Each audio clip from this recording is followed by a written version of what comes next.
16 number सवाल से देखो,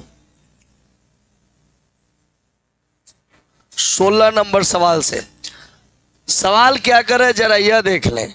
दो संख्याओं का, दो धन संख्याएं ज्ञात करें जिसका योग 16 है, जिसके घनों का योग जो है वह न्यूनतम हो। जिनके घनों का योग जो है क्या होना चाहिए, न्यूनतम होना चाहिए। तो पहले तो यह लिखा हुआ है कि योग 16 है। मान लेते हैं कि पहली संख्या x है, पहली संख्या x है, तो दूसरी संख्या होगा 16 माइनस x।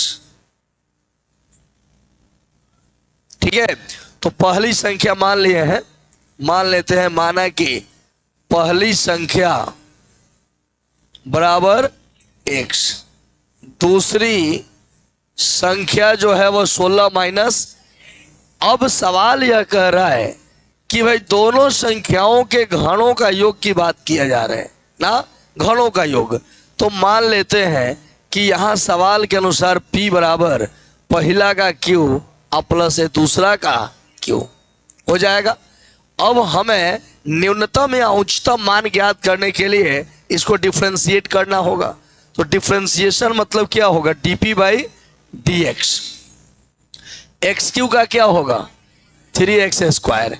नियम कहता है कि जो पावर में है वो कहाँ आ जाएगा, बगल में, और ऊपर है वो कम होगा। लेकिन आप ये भी जानते हैं, लेकिन ऐसे कंडीशन में अंदर वाला को इंटीग्रेट कर, डिफ्रेंशिएट करके बगल में लिखो। 16 का 0 हो जाएगा और माइनस 1 का, माइनस x का माइनस 1 हो जाएगा।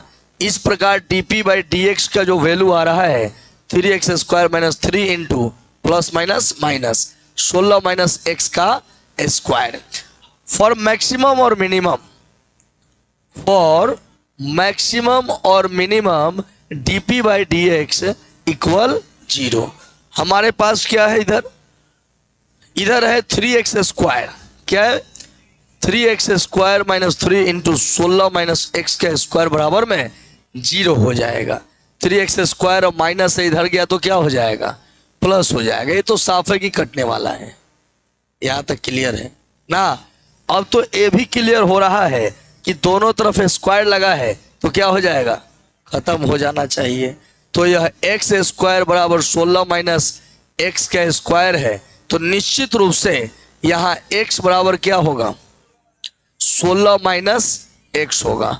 अब ऐसे कंडीशन में माइनस है तो इधर गया तो प्लस, तो क्या हो जाएगा 2x बराबर 16। तो x बराबर 16 बटा 2, x बराबर क्या हो जाएगा 8। हमारे पास x का मान आ गया कितना 8। लेकिन ये मैक्सिमम वैल्यू होगा या मिनिमम वैल्यू होगा, एक ज्ञात करने के लिए डबल डिफ्रेंशिएट करने की जरूरत है। अब डबल डिफ्रेंशिएट करेंगे, मतलब डबल डिफ्रेंशिएशन अब शुरू हो रहा है। सिंगल डिफ्रेंशिएशन क्या आया था, 3x स्क्वायर था, तो अब क्या हो जाएगा 6x, माइनस में a हो जाएगा कितना 3 दूना 6, 16 माइनस x, और फिर भीतर का करेंगे तो -1, 6x प्लस 6 16 माइनस x। निश्चित रूप से अगर हम x की जगह 8 बैठाते हैं तो क्या वैल्यू होगा, हमें लगता है सब प्लस में होगा। यदि x बराबर क्या बैठा है 8 बैठाते हैं तो डबल डिफ्रेंशिएशन का वैल्यू क्या होगा, डबल डिफ्रेंशिएशन जो आया था वह कितना आया था 6x था ना, तो 6x था तो क्या हो जाएगा 6 गुणे 8 प्लस में 6 इंटू 16 माइनस x था, x का मान 8, 48 प्लस 6 गुणे 8, 48 और 48 क्या हो जाएगा 96।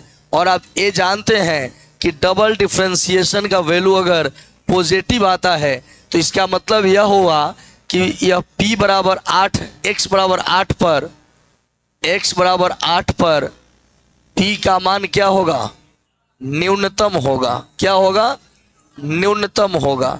ऐसी कंडीशन में पहली संख्या हम क्या माने थे, पहली संख्या माने थे x बराबर 8 हो गया, दूसरी क्या माने हैं 16 माइनस एक्स माने 16 माइनस 8 बराबर क्या हो गया, क्लियर हो गया। और इस तरह से यह क्वेश्चन आपका सॉल्यूशन हो गया।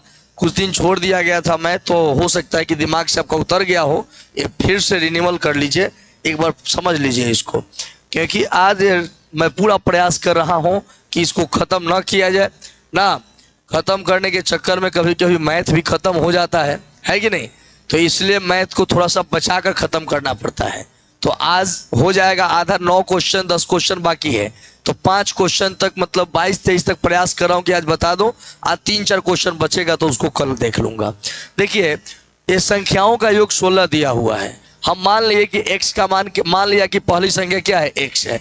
दूसरी संख्या की बात करेंगे तो योग 16 है, तो दूसरी संख्या हो जाएगी 16 माइनस x।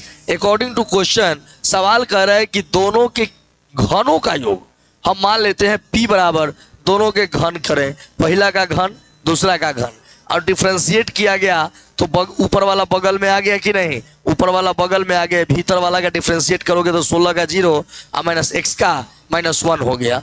कैलकुलेट करके इतना आ गया। आप जानते हैं कि मैक्सिमम और मिनिमम वैल्यू ज्ञात करने के लिए dv/dx का मान क्या होना चाहिए? 0 होना चाहिए। अब ऐसे कंडीशन में हमारे पास x का मान क्या आ जाएगा? 8 आ गया। अब डबल डिफ्रेंशिएट कर रहे हैं, डबल डिफ्रेंशिएशन करने के बाद x का मान हमें 8 बिठाने पर प्राप्त हुआ, क्या आ रहा है? 96। और एक क्या किस में आ रहा है? प्लस में। और चूंकि अब प्लस में आ रहा है इसका मतलब p का मान क्या होगा? न्यूनतम होगा। जब यह कंफर्म हो गया कि p का मान x बराबर 8 पर न्यूनतम होगा, तब हम लिख देंगे कि अतः पहली संख्या x बराबर 8 और दूसरी 16 माइनस x बराबर 16 माइनस 8 बराबर 8 आंसर। ठीक है, तो यह आपका हो गया।